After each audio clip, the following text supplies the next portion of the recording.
आज हम मार्गदर्शक मीडिया के स्टूडियो में देश के प्रख्यात विचारक, समाजशास्त्री, समाज विज्ञानी और प्रयोगधर्मी बजरंग मुनि जी उपस्थित हैं और आज इनसे भारत में इस्लाम और उसका भविष्य को लेकर के हम लोग बातचीत करेंगे।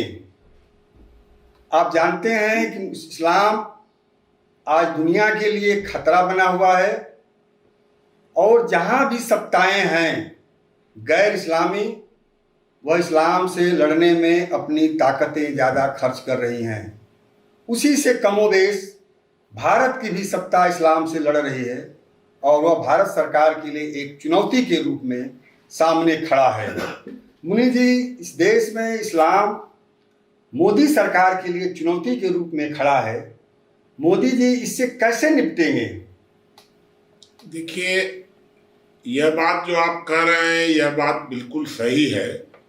इस्लाम चुनौती के रूप में नहीं खड़ा हुआ है, बल्कि भारत में इस्लाम के सामने मोदी जी की चुनौती है। इन दोनों में अंतर है।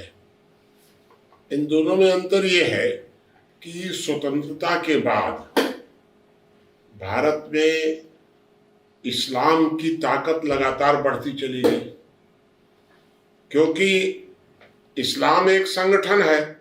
इस्लाम कोई धर्म तो है नहीं, संगठन है। तो संगठन की ताकत पर, संगठन जो होता है वो हमेशा सत्ता के साथ समझौता करता है। तो इस्लाम ने समझौता कर लिया उस समय नेहरू से।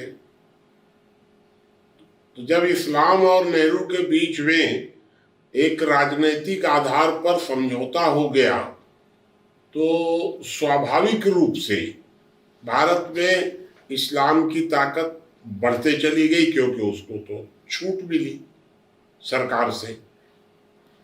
अब एकाएक, चाहे गफलत कहिए, चाहे जो भी कहिए, या ये भी हो सकता है कि हिंदू कुछ संगठित हुआ, ये भी हो सकता है।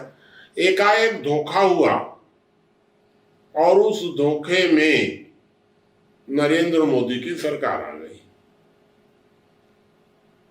अब 70 साल से एक लाइन पर चल रहा था इस्लाम, और नरेंद्र मोदी जब आ गए तो नरेंद्र मोदी एक चुनौती के रूप में सामने आ गए, इस्लाम के सामने। अब धीरे धीरे भाई नरेंद्र मोदी और अधिक चालाक पड़े। एक तरह से आप कह सकते हैं कि नरेंद्र मोदी माने खिलाड़ी। हम नरेंद्र मोदी के सामने जो विपक्ष के लोग हैं वो अनाड़ी टाइप है अभी। तो अब दिक्कत ये आ रही है कि इस्लाम के सामने एक चुनौती आकर खड़ी हो गई है और उस चुनौती से इस्लाम परेशान हो रहा है। ये पूरे भारत का हाल है। और 5 साल तक तो इस्लाम धीरे धीरे झेल लिया, अब होगा, अब ऐसा हो जाएगा, वैसा हो जाएगा।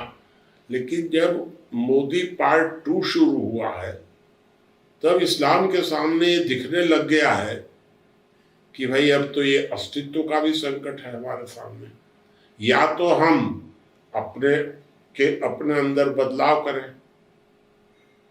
तब हमारा अस्तित्व बचेगा, और बदलाव नहीं करेंगे तो समाप्ति का भी खतरा है। तो भारत में इस तरह का साफ साफ माने एक तरह से आर पार की लड़ाई इस्लाम के सामने आ गई है, और इस्लाम यह तय नहीं कर पा रहा है कि वह अपनी संगठित शक्ति के साथ समझौता करके और सबके साथ समानता के व्यवहार को स्वीकार कर ले, अथवा नरेंद्र मोदी की ताकत के सामने टकरा करके समाप्त होने का खतरा बोल उठावे। इन दोनों के बीच में अभी वो झूल रहा है। नरेंद्र मोदी तो अपना एक लाइन पर चल रहे हैं, उनके सामने कोई संकट नहीं है, किसी तरह की दुविधा नहीं है। इस्लाम के सामने दुविधा है कि इस्लाम धार्मिक इस्लाम बने या संगठित इस्लाम बने।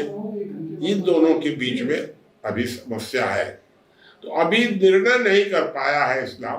देखिए आगे क्या होता है, और समय आएगा तो पता चल जाएगा।